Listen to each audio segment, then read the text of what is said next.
El guardiacárceles, basado en una historia real enviada por el señor Héctor. Llevo trabajando en este oficio más de 20 años. He sido testigo de muchas cosas que, para una persona común, sería un verdadero trauma, pero para nosotros los guardiacárceles es el pan de cada día. Desde peleas entre internos que acabaron en asesinatos, hasta suicidios de algunos presos, los cuales no fueron capaces de sobrellevar su condena. Y créanme, hay que tener verdaderamente vocación para poder soportar todo esto. Y siendo sincero, siempre me creí capaz de hacerlo. Soy un hombre fuerte, con muy buena contextura física, carácter firme y dispuesto a todo con tal de reducir a cualquier delincuente. Sin embargo, lo que me tocó vivir una noche cambiaría por siempre mi concepto de la fuerza humana.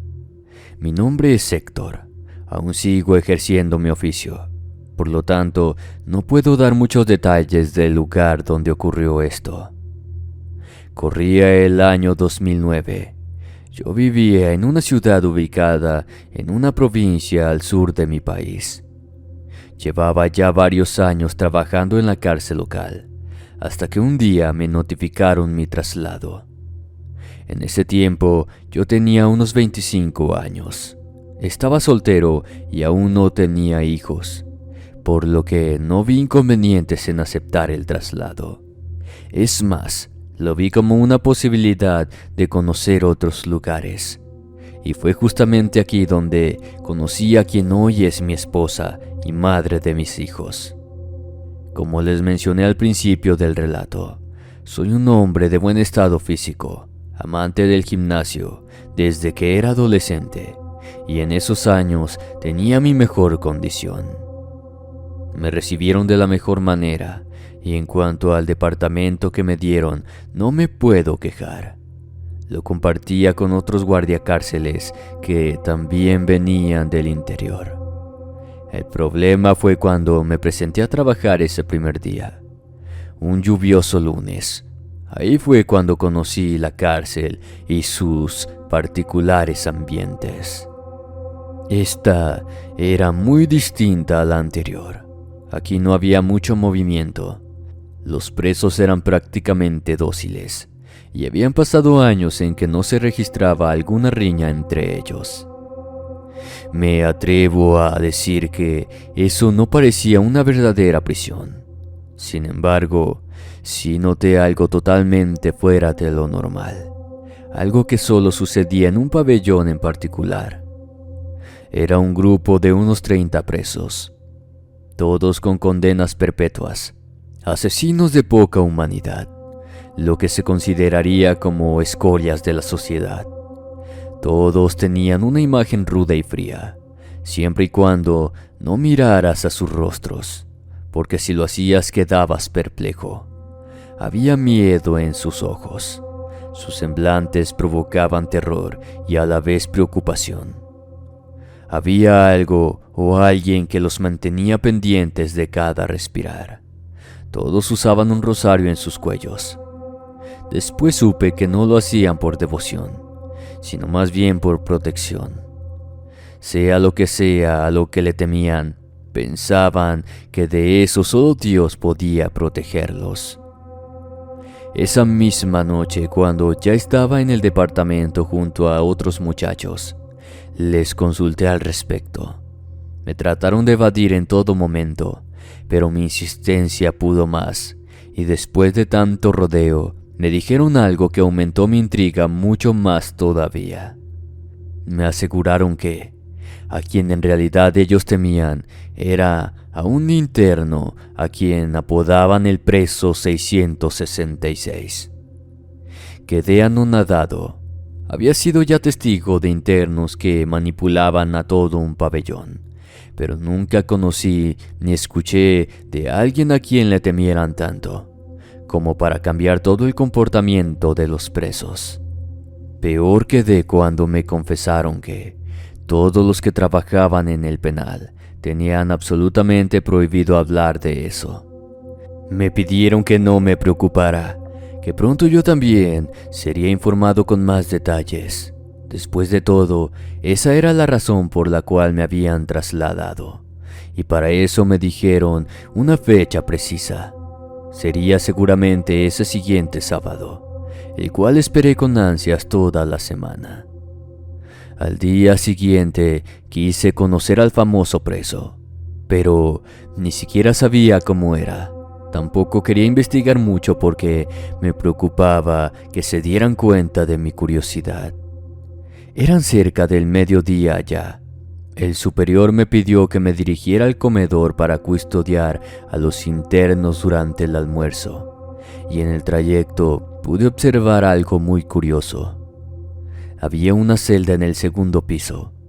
Justo al final del pasillo, estaba ya bajando cuando noté que un guardia se acercó a esta y abriendo una pequeña abertura en la parte inferior de la puerta, introdujo un plato de comida para después alejarse de allí rápidamente. Solo alcancé a observar eso, y creo que fue suficiente para tener un objetivo a donde dirigir mis sospechas. Pero aún así, no pude averiguar nada, pues me mantenían alejado de ese sector. Por fin llegó el gran día. Ese sábado estuve atento a cada contacto con mis superiores, pero nada había fuera de lo común. Por la tarde, una sensación de incertidumbre comenzaba a agotarme, y cuando creía que ya nada pasaría, ellos me hicieron llamar justo antes de culminar mi horario. Con un semblante serio, mi superior me informó que solicitarían mis servicios durante el horario nocturno. Me daban unas horas de descanso para luego presentarme cerca de la medianoche. Recién allí me informarían la función que debía realizar. Esas palabras me dejaron pasmado. Sentí alivio al saber que por fin resolvería todo el misterio, pero por otro lado y sin explicación alguna, un escalofrío jamás experimentado recorrió mi cuerpo, al no comprender el porqué de ese horario. Provocó en mí un presentimiento de que eso no era nada bueno. Eran las 12:30 de la noche cuando me presenté. Mis superiores me advirtieron que todo lo que viera a continuación sería algo nuevo para mí y que debía ser considerado de máxima discreción. Caminé por los vacíos pasillos de esta cárcel en compañía de 2 guardias más. «Hoy vas a ver al diablo», me dijo uno de ellos. «Espero que esos músculos que tienes te sirvan de algo», me dijo el otro. Yo no entendía nada, pero ya comenzaba a sudar. Por primera vez en mi vida estaba sintiendo miedo por un hombre. Subimos a ese segundo piso. Apenas íbamos por las escaleras cuando escuché el primer grito. Luego siguieron los alaridos aterradores que me hicieron estremecer los huesos. Mientras avanzábamos hasta la última celda del pasillo, los ojos de los demás internos brillaban en la oscuridad de las celdas vecinas. Vi a algunos arrodillados frente a un crucifijo. Otros se tapaban los oídos con almohadas. Otros me miraban con sus expresiones pálidas de terror. La puerta estaba abierta. Los gritos y alaridos ahora se entremezclaban con oraciones que provenían desde allí adentro. Llegamos, nos detuvimos en la entrada y lo que vi allí es lo que me cambió la vida para siempre. Sobre una vieja cama yacía atado de pies y manos un muchacho, delgado, masacrado, pálido, quien se retorcía como si estuviera siendo torturado. 2 enormes guardias sostenían sus brazos, otro sostenía sus pies. Allí comprendí cuál sería mi función. Un crucifijo de madera era presionado entre las manos de un sacerdote, quien en silencio observaba desafiante al joven preso. Otro acompañante pronunciaba sin detenerse unos rezos en un extraño idioma, a la vez que preparaba un pequeño libro. Aquel joven fijó su mirada en mí y, como si se tratara de un feroz animal, empezó a rugir de manera tan terrorífica que sentía como el alma se me salía del cuerpo. Los guardias que me acompañaron a la celda me pidieron que ingresara y que ayudara a sostener al muchacho. Cerraron la puerta detrás de mí y así comenzó el ritual. No lo podía creer. Estaba a punto de participar en un exorcismo. Les pido mil disculpas, pero no creo poder ser capaz de describir todo lo que vi aquella noche. Solo les diré que vi al mismo diablo con mis propios ojos. El ritual no finalizó esa noche, pues al final el joven quedó inconsciente, herido y cubierto de sangre en todo su cuerpo. Con mucho horror vi sangre en sus ojos, su nariz, sus oídos, sus muñecas y pies donde lo sujetaban con las cuerdas. Había también un médico presente, quien aseguró que quedó con sus cuerdas vocales destrozadas a causa de sus gritos, y que se desmayó porque su condición física ya no daba para más. Participé de esos rituales 3 veces más. Siempre eran los días sábados por la noche, una vez al mes. Una fría mañana el preso desapareció. Nos informaron que fue trasladado a otra cárcel y los otros presos nos aseguraron que lo sacaron escoltado durante la madrugada. Desde entonces los internos recuperaron la tranquilidad, en especial los que pertenecían a ese pabellón, quienes vivían aterrados a causa del demonio que habitaba esa celda. Jamás supe el verdadero nombre del muchacho, ni tampoco por qué estuvo en la cárcel. Tampoco sé si se habrá recuperado de eso o si aún estará con vida. Lo cierto es que lo que más me inquieta es saber si finalmente fue liberado, aunque su verdadera prisión no pertenecía a este mundo y no era precisamente un humano el que lo mantenía preso. Sea quien sea y esté donde esté, aún guardo en mi memoria aquella terrorífica imagen del preso número 666. Espero les haya gustado mi historia. Muy buenas noches. A través del espejo. Basado en la experiencia de Rogelio Ambriz, de Chicoloapan, Estado de México.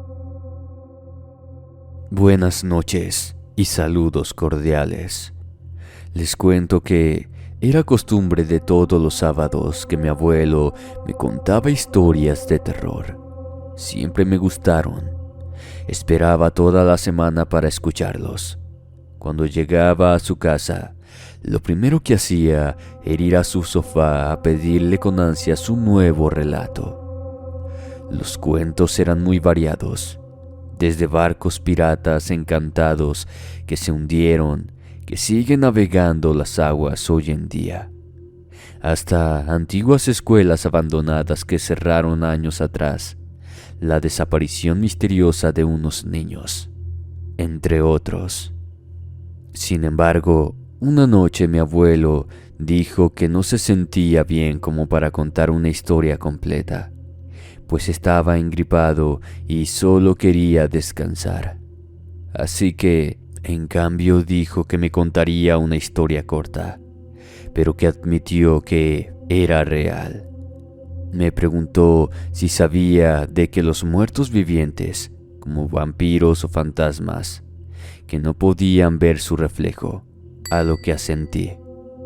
Había leído de los vampiros en los antiguos folclores y leí más libros de escalofríos de los que recuerdo. Se sentó en su sillón y se quitó los lentes. Hay una muy buena razón para ello, verás. Los espejos no son simples trozos de vidrios que muestran un reflejo.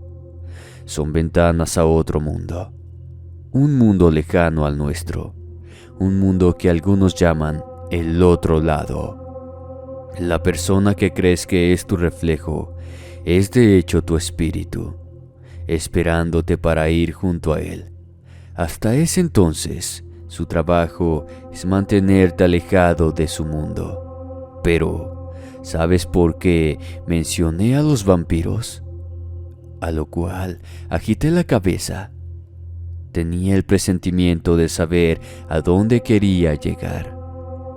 Cuando los vampiros se vuelven no muertos, su espíritu se desvanece. Giró sus dedos en el aire y silbó, imitando algo que desaparece. Se fue, así como así.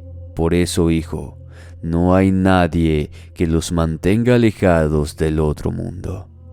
Del otro lado, se pueden mover libremente de un mundo al otro. Te cuento lo más terrorífico. Hubo un silencio. ¿Sabes eso de que los vampiros te transforman en uno de ellos mordiéndote? Nuevamente asentí con mi cabeza sin mencionar una palabra. Me empecé a poner nervioso. Eso no es exactamente cierto. Lo que realmente hacen es ir al otro mundo, encontrar tu espíritu y esperar a que te acerques a un espejo.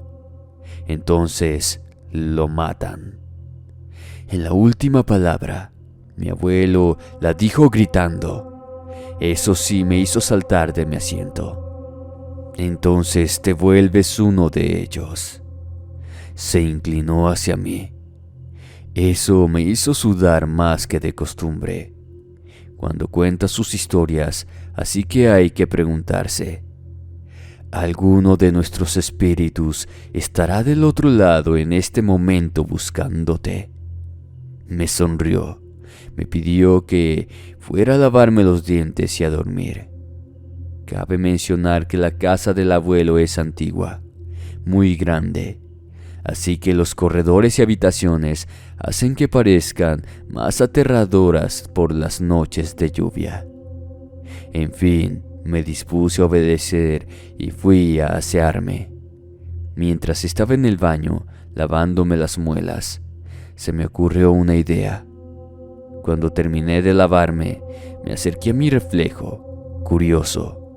Puse mi mano en el espejo y la empecé a mover, intentando confundir al yo de mi otro lado para que se mueva al lado equivocado. Después de unos segundos me rendí. Nadie querría mi espíritu de todas formas. Pero cuando estaba a punto de salir, capté algo con el rabillo del ojo. En cuanto lo noté, corrí hacia el espejo para ver. Mi reflejo me devolvió la mirada, me guiñó el ojo, tal como hacía mi abuelo. El 14 Fuerzas. Historia contada por la bisabuela Pili. En la zona mixteca se sabe de muchas leyendas indirectamente relacionadas con duendes, nahuales o brujos que fanfarronean para poder sacar algo de la gente sin verse tan mal ante el pueblo. La abuela Pili contaba esta leyenda a uno de mis tíos allá por 1964. Ten cuidado si vas pa'l monte Moy, me dijo mi abuela con su voz melodiosa y tranquila. Si no te pones listo, te puede salir una culebra o cualquier otro animal peligroso. Hasta te podrías encontrar un 14 fuerzas. ¿Un 14 fuerzas?, le pregunté. En mi corta vida, viviendo en la ciudad, nunca me encontré con un animal así. Los únicos animales que conocía eran las mascotas que la gente tiene en sus casas, perros y gatos, uno que otro hámster o perico, pero que yo me acordara nunca supe de alguien que tuviera un 14 fuerzas. En mi vida había escuchado siquiera el nombre, así que mi respuesta fue definitivamente, no abuelita, no lo conozco. Mira, el 14 fuerzas es un animal que tiene la fuerza de 14 animales. Es un animal muy fuerte y anda en el monte. Ahí vive. Tiene garras fuertes y también una trompa larga. Si te lo llegaras a encontrar, se puede parar de patas y te pide que eches fuercitas con él. Cuidado si vas a aceptar, porque ese animal es muy fuerte. Te va a extender sus brazos como para que echen unas fuercitas, y si te gana, entonces vas a perder todas tus fuerzas. Él se quedará con ella, te la roba. Ni un machete vas a poder agarrar. No vas a poder hacer ningún tipo de trabajo. Es un albur pelear con él y a la vez una trampa. Él te dice que si ganas la pelea, vas a tener la fuerza de esos 14 animales. Fue entonces que le pregunté a mi abuelita si conocía a alguien que hubiera peleado con el 14 fuerzas y le haya ganado. A lo que me respondió que no. Sí conozco gente que lo haya encontrado, pero no conozco a alguien que se haya animado a pelear con él. Es que te digo que ese animal es muy fuerte. Así que cuidado, vas a ir al monte tú solo y de noche, porque te lo vas a encontrar. Por ahí anda escondido, pero cuando es hora ya sale. El perro a veces lo sigue, pero no le logra ganar y mejor se va. Está bien, abuelita. No te preocupes que no pienso ir al monte en estos días, le contesté de broma. Porque a mis 10 años no tengo muchas intenciones de ir a trabajar al campo y menos de noche. Ella sonrió. Se metió a la casa grande y sacó una bandeja llena de maíz para darle de comer a sus pollos. Los grillos ya tocan el sonido de las noches y los animales del monte se preparan para salir, entre ellos el 14 fuerzas. Los tonales, basado en la experiencia real del señor Sabas. Entremos un poco en contexto. Mi nombre es Juan, tengo 45 años. Mi abuelo vivía en Oaxaca. Allá tienen muy ligada la creencia de los nahuales y los tonales. Solo que el tonal es un concepto dentro del estudio de la religión, el mito, el folclore y la antropología mesoamericana. Se refiere a la creencia de que se encuentra en muchas culturas indígenas de que una persona al nacer adquiere un estrecho vínculo espiritual con un animal. Un vínculo que dura toda la vida de ambas criaturas. Las personas muestran síntomas parecidos a la situación de los animales. De entre los signos incluye arañazos y hematomas. Si los animales se pelean o si el animal está enfermo. De esta forma es similar al concepto del tótem. El estudio del tonalismo fue iniciado por el destacado arqueólogo, lingüista y etnólogo Daniel Garrison, quien publicó un tratado llamado Nahualismo, un estudio en el folclore e historia nativoamericana, que narra las interpretaciones históricas de la palabra y los que practicaron el nahualismo en México en 1894. Esto me lo contó mi abuelo Sabas cuando íbamos de visita a Temazcal, Oaxaca. Acá en el pueblo hay tonales, me dice el abuelo de repente, como esperando a que le siga preguntando y así empezar esta nueva historia. Sí, el otro día me contó un señor, un amigo, que acá en San Mateo hay tonal de cometa, de rayos, de culebra y de león. Son gentes que de día se ven normales, así como tú o como yo, pero de noche es cuando agarran y se transforman para irse al mar. Si es tonal de cometa, o para irse al monte, si es tonal de león, por ahí andan. No más que no se enseñan para que uno no se dé cuenta. Esos nomás andan vigilando cómo se porta la gente. El que tiene tonal de cometa es bueno, porque se puede ir al mar y trae unos pescados para comer. Yo, a escasos 11 años, me quedo imaginando cómo es que podría ser que alguien tenga la habilidad de convertirse en un rayo o en un cometa. Mientras tanto, mi abuelito nos acerca otra taza de café y mi tío saca del canasto unos panes. Se acabó la historia y volvimos a acercarnos poco a poco a la mesa para merendar otra vez.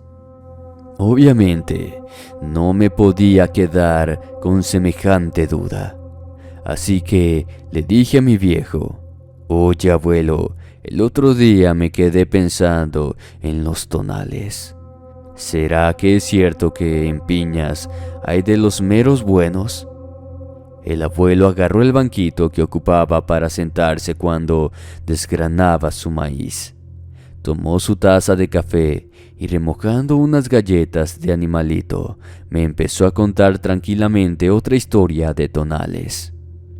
El otro día, un amigo de esos que andan todo el día en la plaza me contó que vinieron unos sanjuaneros a vender al pueblo y traían sus burros. Pues se les hizo fácil ir a amarrar sus burros allá por el panteón. Como vieron que ahí había buen zacate y pensaron que no iba a pasar nada, ahí los dejaron y se fueron para la plaza. ¿Cuál fue su sorpresa? Que cuando regresaron los burros estaban muertos, porque los habían matado con un rayo. Dicen que el tonal del rayo les quitó la vida, porque es terreno de la gente ahí donde estaban los burros, y los tonales se enojaron. A los 2 burros los mató el rayo. Pobres sanjuaneros, ya no dijeron nada y se agarraron camino para su pueblo. Estas y otras historias y testimonios me los platicaba mi familia cuando era niño. Muchas gracias por escucharme. El cachudo. La madrugada envuelve el corredor de la casa. Las últimas brasas alumbran tímidas en el comal. Y nosotros no podemos dormir porque mi abuelo, Papá Cayo, como le decimos de cariño, está contando historias de terror. Nosotros como chamacos nos morimos de miedo, pero aparentamos que no, para que el abuelo siga contando. «No se asusten, chamacos», dice el abuelo sin saber que por poco nos juntamos unos con otros para no espantarnos. «Ahora les voy a contar la historia del cachudo», nos dice agarrando fuertemente su bastón. «El cachudo te da todo lo que le pides, pero cuidadito porque te va a quitar lo que más quieres». Dicen que había un señor que se sentía muy fregón, que se fue una noche a un cruce de 4 caminos y empezó a llamar al cachudo. ¿Cuál fue su sorpresa al ver que venía un señor bien vestido encima de un caballo negro? «¿Qué quieres?», le dijo el cachudo al señor. «Si quieres dinero te lo voy a dar, si quieres trabajo te lo voy a dar, pero eso sí, me voy a llevar a toda tu familia». Dicen que el señor ya no tuvo valor de pedirle nada al cachudo y se puso pálido de puro miedo, sin poder hablar. Pero como el cachudo no va a venir en balde, que se lleva al señor por andar jugando. A los pocos días que el señor se fue con el cachudo, se murió, pues dicen que este es el mismo Satanás, pero siempre anda bien vestido y en su caballo. Por eso no es bueno caminar de madrugada solo y sin lámpara, porque en una de esas te lo puedes encontrar y te va a ofrecer trabajo o dinero. «Oiga, abuelo, ¿y usted se lo ha encontrado alguna vez?», pregunta uno de los nietos desde entre las cobijas. «¿Qué lo iba a andar encontrando? Si no, no te estaría contando esto, chamaco», responde el abuelo. Nos agarramos a reír, un poco por la gracia del abuelo y otro poco para que se nos pasara el miedo y pudiéramos dormir. Muchas gracias por escuchar el relato. Amigos, ya pueden escucharnos en Spotify como Inframundo Relatos, donde encontrarán un sinfín de aterradoras historias para su deleite, ya sea mientras viajan en coche o mientras hacen sus tareas o quehaceres del día a día.